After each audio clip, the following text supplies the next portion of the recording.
So, looking at this story, it's a classic story in the Bible, but I want to break it down into 3 points. The first one that we see in Daniel's life is praying. Daniel prays. He prioritized prayer. He prioritized it so much that it actually became a part of his identity. Point number 2 that we can see from Daniel is this thing called consistency. Daniel was a pretty consistent dude. Yeah? We've just discussed about how he was so consistent in his prayer life. He prayed 3 times a day, every single day. That's what the Bible tells us. He knew what was good for him, so he remained consistent in those things. Those were the things that were going to be beneficial to him. Our goal in life is to not be those perfect people, because there's only been one perfect human. It's not us. It's not even Daniel. I'm sure Daniel, at some point in his life, fell short of the mark. But my encouragement to you is that we want to strive and do our best to stay consistent as we possibly can. And when we do fail, we come back and we start again. How do we do it? Through prayer. My last and final point this morning, and this is the main one. This is the big point that we can see the correlation of being able to lead without leading. And this point is serving. See, in Daniel's life, he served. If we look at just the kings he served King Neb, he served King Belly, and now he's serving King Dazza.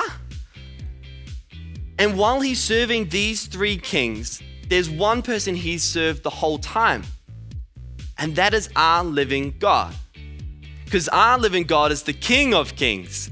So he is the king that he has served consistently throughout all their reigns. Josh said in week 1, he said, Daniel served Babylon, but he never became Babylon. See, Daniel knew the fine line. He served Babylon, but he never became them. Because when things were going right in Daniel's life, who did he go to praise? Our God, not the kings. Who did he choose to prioritize his life over? Our God. He decided that he was willing to risk his own life for the relationship with our God. That's how dedicated he was to our living God.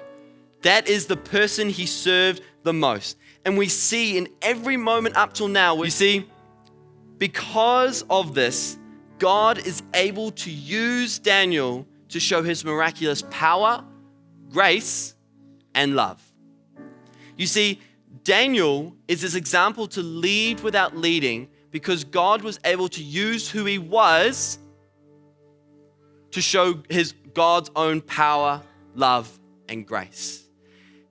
And I love this part at the end of these chapters. After God comes through for Daniel, we see every single king, and we read in this chapter, King Darius, after he's seen God save Daniel, he doesn't just start saying, yes, that's the true God. He starts proclaiming. He starts telling everyone, don't worship any other God, worship Daniel's God because he's the one true God. He went from going, oh no, you can pray to me, that's all good, to, no, don't. Pray his God.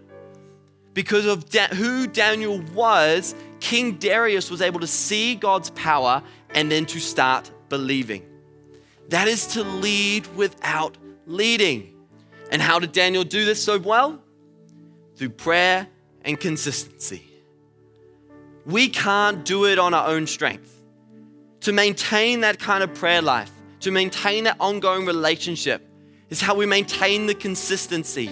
Remaining consistent is how others start to notice that we are a little bit different and in a good way. It's how God draws people into our lives that he can then affect.